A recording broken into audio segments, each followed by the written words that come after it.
अब बच्चों, कहानी के तत्व क्या क्या हैं? कौन कौन से ऐसे तत्व हैं, तथ्य हैं कि जब वो रहें तो कहानी पूर्ण कहानी बनती है।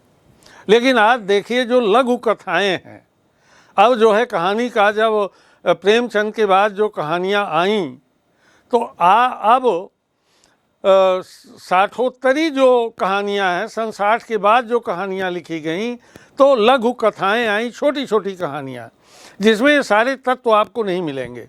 केवल एक तत्व मिलेगा, उद्देश्य। किस उद्देश्य को सामने रखकर और कहने का ढंग, माने छोटी छोटी कहानियाँ लिख करके अपनी बात को लेखक जो है समाज के सामने पहुँचाता है। और कहानी के तत्वों में पहला है कथानक। कथानक या कथा वस्तु, माने कहानी जब रचनाकार लिखता है तो अपने मस्तिष्क में एक कथानक तैयार करता है और उसी कथानक को लेकर के, कथा वस्तु को लेकर के वह जो है कहानी तैयार करता है। और कथा वस्तु को विस्तार देने के लिए, उसको आगे बढ़ाने के लिए कथोपकथन या संवाद योजना, माने एक पात्र का दूसरे पात्र से वार्तालाप, बहुत सारी कहानियाँ आपको मिलेंगी। और यही कथोपकथन ये जो पात्र होते हैं उनके चरित्र को आगे बढ़ाते हैं।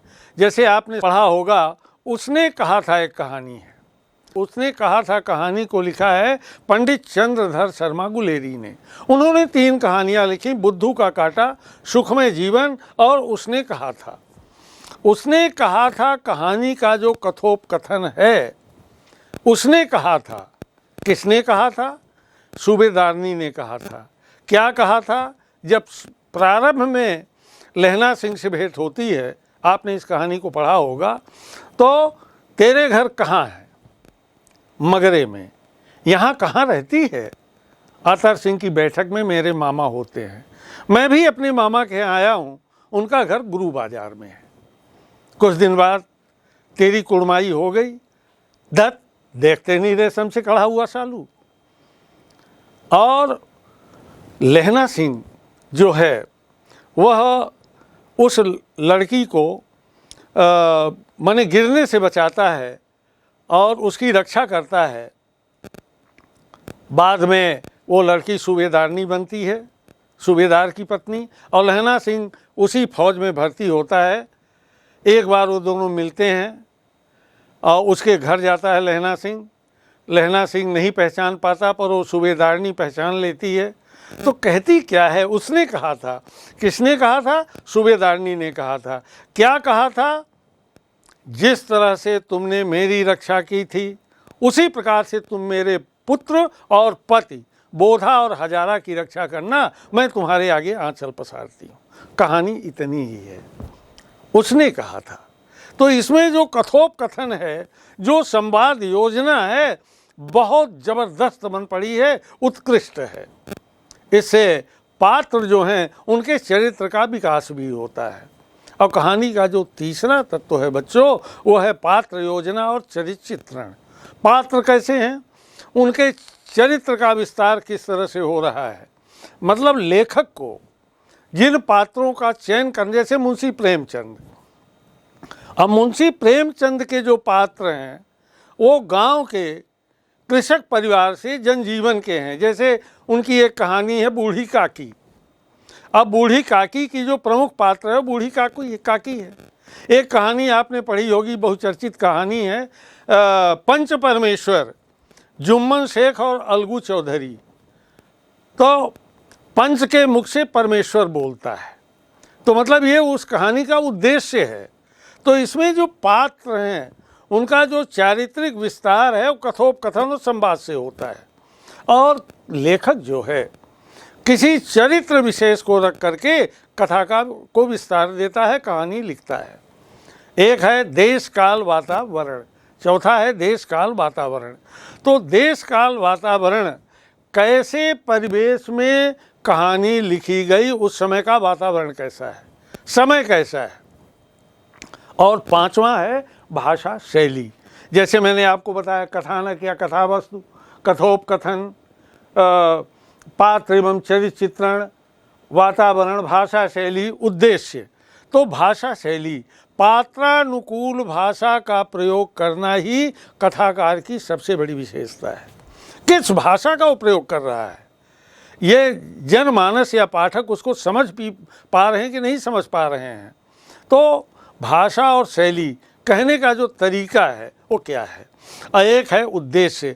हर कहानी माने प्रत्येक कहानी उद्देश्यपूर्ण होनी चाहिए, संदेश परक होनी चाहिए।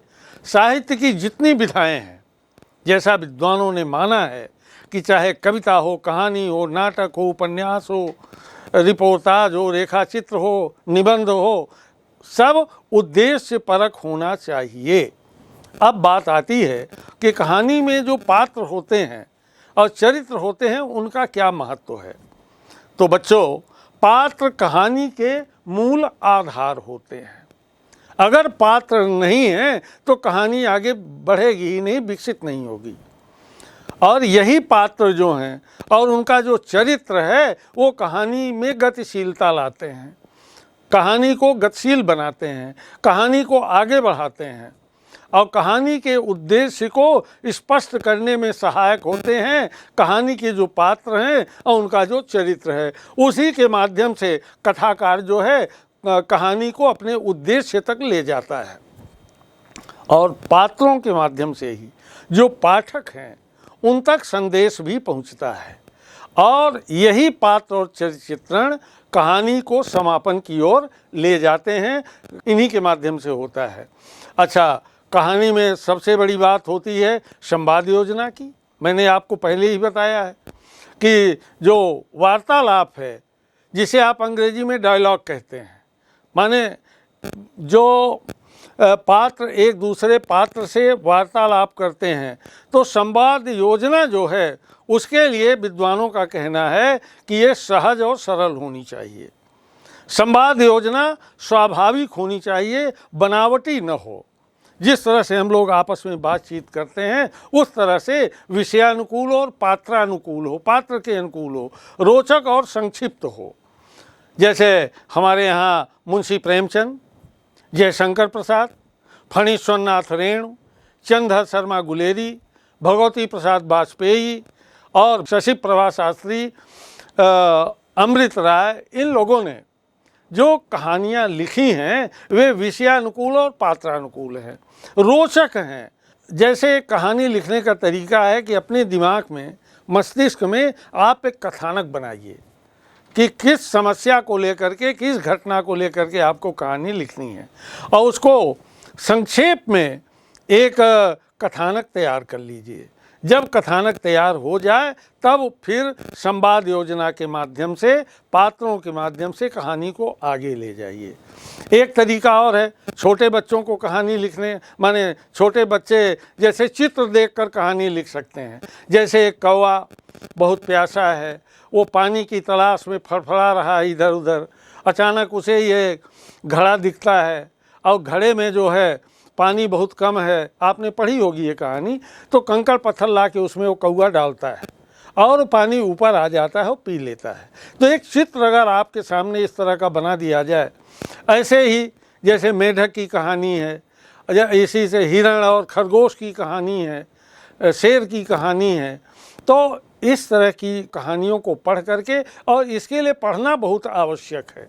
आप जब खूब कहानी पढ़ेंगे तो आपके दिमाग में अपने आप कथानक जन्म लेने लगेगा और इस तरह से कहानी की रचना प्रक्रिया में आप सहभागी बन सकेंगे। नाटक किसे कहते हैं? बच्चों, नाटक यह साहित्य की वह विधा है जिसके पढ़ने के साथ साथ अभिनय भी किया जा सकता है।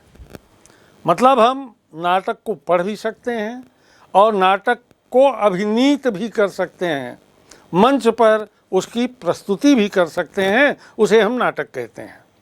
भारतीय काव्य शास्त्र में नाटक को दृश्य काव्य माना गया है, जैसे श्रव्य काव्य और दृश्य काव्य। श्रव्य काव्य जो सुना जाता है, पढ़ा जाता है, लेकिन नाटक जो है ये पढ़ा भी जाता है, सुना भी जाता है और देखा भी जाता है। नाटक की इसे दृश्य काव्य के अंतर्गत विद्वानों ने रखा है। नाटक जो है रंगमंच की एक विधा है, इसीलिए इसे पढ़ भी सकते हैं आप, सुन भी सकते हैं और रंगमंच पर उसे आप प्रदर्शित भी कर सकते हैं, देख भी सकते हैं। कहानी की तरह इसके भी कुछ तत्व हैं, जैसे कथानक। जो नाटक लिखा गया है उसकी कहानी क्या है, उस एक कहानी को विस्तार देने से नाटक जो है तैयार होता है, वो कथा वस्तु। अब इसके 3 भाग हो जाते हैं, आरंभ, मध्य और समापन। माने जो कथा वस्तु है, जो कथानक है, उसको प्रारंभ में क्या है, मध्य में क्या है और अंत में क्या है, समापन में क्या है। इन 3 भागों को हम कथानक में बांटते हैं। दूसरा है पात्र एवं चरित्र चित्रण और संवाद योजना यानी कथोपकथन। ये संवाद योजना ही सबसे महत्वपूर्ण होता है नाटक के लिए, क्योंकि संवाद के ही माध्यम से, वार्तालाप के ही माध्यम से ये जो नाटक जो है आगे बढ़ता है। तो पात्र और चरित्र, पात्रों के चरित्र का विस्तार ये संवाद योजना से ही होता है। अब संवाद योजना को कथोपकथन भी कहते हैं। और एक सबसे महत्वपूर्ण जो नाटक का है गुण, वो होता है अभिनेयता। अभिनय किया जा सके, ये नाटक का महत्वपूर्ण तत्व है। इसी का मतलब इसको हमेशा आप सबको अपने मस्तिष्क में रखना चाहिए कि नाटक का सबसे बड़ा गुण जो है वह अभिनेयता है, अभिनय किया जा सके। अगर उसको हम बच्चों रंगमंच पर खेल नहीं सकते, रंगमंच पर प्रस्तुत नहीं कर सकते, तो हम उसे नाटक नहीं कहेंगे। इसी के कारण नाटक अभिनय के योग्य बनता है। मतलब जो अभिनेता है वही एक ऐसा तत्व है जो नाटक को अभिनय के काबिल बनाता है, और जो रंगमंच पर है उस पर हम उसकी प्रस्तुति दे सकते हैं। भाषा, शैली और उद्देश्य, जैसे कहानी में मैंने आपको बताया था कि भाषा और शैली, नाटक में भी जो भाषा है वो बहुत ही सरल, सहज और बोधगम्य और पात्रानुकूल होनी चाहिए। एक पात्र दूसरे पात्र से जो वार्तालाप करता है वो स्वाभाविक हो, और प्रत्येक नाटक का एक उद्देश्य होना चाहिए। अब इसका जो विकास है, ये भरत मुनि के नाट्य शास्त्र से विद्वान लोग इसका विकास मानते हैं। और पहले मतलब गांव में या रंगमंचों पर, जैसे राजा हरिश्चंद्र नाटक, ये रामलीला तो भी एक नाटक है, कृष्ण लीला ये भी एक नाटक है। तो इस तरह से नाटकों की प्रस्तुति, रामलीला, कृष्ण लीला, रहस्य, छत्तीसगढ़ में से रहस्य कहा जाता है। तो ये जो नाटक हैं ये हमारे यहाँ प्रारंभ से होते रहे हैं। कथाओं को विस्तार देके लोग नाटक में परिवर्तित कर लेते थे। और जैसे महाराज रघुराज सिंह का राम स्वयंवर है, वो काव्य नाटक के रूप में उसका प्रयोग करते हैं, उसके कुछ पद्य ले लेते हैं और रामलीला वगैरह में उसको प्रयोग करते हैं। जैसे कृष्ण लीला करते हैं, कुछ सूरदास के ले लिए, कुछ रसखान के ले लिए, जिन्होंने कृष्ण पर लिखा है। तो इसमें सबसे बड़ा तत्व होता है नाटक का, वो होता है अभिनय। और अभिनय में भाषा जो हो हमारी वो बहुत ही सहज, सरल और सुबोध हो। वो एक उद्देश्य होना चाहिए, किस उद्देश्य को दिमाग में रख करके हमने लिखा है। तो इसका जो प्रादुर्भाव, जैसा मैंने आपको बताया कि भरत मुनि के नाट्य शास्त्र से ही इसको हम लोग मानते हैं, लेकिन हिंदी नाटक का जो विकास है वो भारतेंदु युग से होता है। भारतेंदु हरिश्चंद्र अपने आप में एक बहुत अच्छे नाटककार थे। ये अंधेर नगरी उनका जो है नाटक बहुत प्रसिद्ध हुआ है। और उसी युग में राधा कृष्ण और प्रताप नारायण मिश्र ये सब भारतेंदु युग के रचनाकार रहे हैं। इसके बाद आता है जयशंकर प्रसाद का युग, प्रसाद युग। जयशंकर प्रसाद ने स्वयं चंद्रगुप्त, स्कंदगुप्त, ध्रुवस्वामिनी, एक घूट, कई नाटकों की इन्होंने रचना की। फिर बच्चों इसी बीच में नाटक का एक और रूप आया, एकांकी नाटक। जैसे एकांकी नाटक में क्या है कि उसमें जीवन के किसी एक अंग का, एक अंक में दृश्य कई हो सकते हैं, लेकिन एकांकी नाटक जो है जीवन के एक पक्ष को उद्घाटित करता है। और नाटक जो है ये महाकाव्य की तरह, जैसे आपने पढ़ा होगा महाकाव्य और खंड काव्य, तो महाकाव्य में जीवन का समग्र चित्रांकन होता है और जो खंड काव्य है उसमें जीवन के एक खंड का। इसी तरह से नाटक में पूरा समग्र वर्णन होता है और एकांकी में जीवन के किसी एक घटना का एक अंक में, और दृश्य भले कई हों, उसे प्रस्तुत किया जाता है। और इसीलिए विद्वानों ने जब नाटकों की स्थिति को देखा तो संकलन त्रय की बात की। ये संकलन त्रय जो है ये माने नाटक का सबसे बड़ा तत्व माना गया। प्रस्तावित स्थल, काल और कार्यान्विति, किस समय और स्थल, इन सब का उल्लेख नाटककार जो है वह कोष्ठक में कर देता है। और कहीं कहीं जो है एक ऐसा व्यक्ति आता है जो आधार के रूप में होता है और वो नाटक का शुभारंभ करता है। जैसा मैंने आपको बताया कि भारतेंद्र युग के बाद प्रसाद युग आता है। स्वयं जयशंकर प्रसाद बहुमुखी प्रतिभा संपन्न रचनाकार थे। वे कवि थे, उपन्यासकार थे, नाटककार थे। उन्होंने चंद्रगुप्त, स्कंदगुप्त, ध्रुवस्वामिनी, एक घूट जैसे नाटकों की रचना की। और उसी युग में सेठ गोविंद दास, उदय शंकर भट्ट जैसे नाटककार हमारे सामने आए। जैसे उपेंद्र नाथ अश्क, डॉक्टर राम कुमार वर्मा और मोहन राकेश जैसे अनेक नाटककार हमारे हिंदी संसार में बहुत ही अनेक उत्कृष्ट नाटकों की रचना करके हमारे हिंदी साहित्य के भंडार को भरने का स्तुत्य प्रयास किया है। बच्चों, नाटक गद्य की ऐसी विधा है जिसका मंच पर अभिनय किया जाता है। ये आपके समझ में आ गया होगा। और नाटक का जो संबंध है बच्चों, लेखक, निर्देशक और दर्शक। नाटककार जो है वो नाटक को लिखता है और निर्देशक जो है वो नाटक को निर्देशित करता है, और दर्शक देखने वाला होता है और श्रोता होते हैं। तो नाटक का संबंध किससे किससे है? लेखक से, निर्देशक से और दर्शक दीर्घा से, श्रोताओं से। नाटक की सबसे बड़ी बात जो है ये मंच पर अभिनीत किया जाता है और नाटक को अनेक दृश्यों में विभाजित करना होता है, अनेक दृश्यों में विभाजित होता है। नाटक में मंच सज्जा, संगीत और प्रकाश व्यवस्था का विशेष महत्व होता है। बच्चों, कहानी और नाटक में अंतर क्या है? अभी आप कहानी भी पढ़े हैं, नाटक भी पढ़े हैं, लेकिन उसमें जो मूलभूत अंतर है वो है क्या? कहानी एक ऐसी गद्य विधा है जिसमें जीवन की किसी एक घटना का चित्रांकन होता है और कहानी का संबंध लेखक और पाठक से होता है। लेखक से और पाठक से, लिखने वाला होता है और पढ़ने वाला होता है। कहानी कही या पढ़ी जाती है, वो श्रव्य काव्य के अंतर्गत आती है।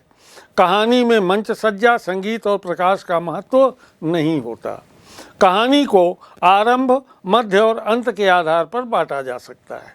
लेकिन नाटक, जैसा मैंने आपको बताया कि उसका संबंध जो है लेखक से होता है, उसका संबंध दर्शक से होता है, वह रंगमंचीय होता है, वह माने दृश्य काव्य के अंतर्गत आता है। नाटक में जीवन के पूर्ण रूप को दर्शाया जा सकता है। कविता, कहानी और नाटक के जो सृजन की प्रक्रिया है उसकी भावभूमि एक ही होती है। जैसे कविता का जन्म होता है, ऐसे ही कहानी और नाटक ये संवेदना पक्ष साहित्य जो है वह भाव भूमिका है, संवेदना पक्ष का है। और जो हमारा साहित्य है, ये जो साहित्य है यह मनोभावों का स्वच्छंद प्रवाह है एवं शांति के क्षणों में प्रस्फुटित भावनाओं का सहजोद्रेक है। सहज उद्रेक है, जब भावना उद्भूत होती हैं तब साहित्य का सृजन होता है। इन सभी में हित की भावना सन्निहित होती है। साहित्य जो हित से भरा हो। कविता और कहानी का जो आनंद है पठन एवं श्रवण के माध्यम से, और नाटक का जो आनंद है दर्शन यानी देख करके लिया जाता है।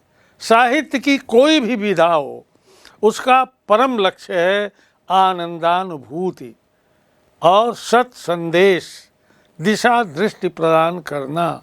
मतलब साहित्य का उद्देश्य है माने अच्छा संदेश जाए समाज के सामने, लोग आनंद उठा सकें और समाज को दिशा बोध मिले, दिशा दृष्टि मिले।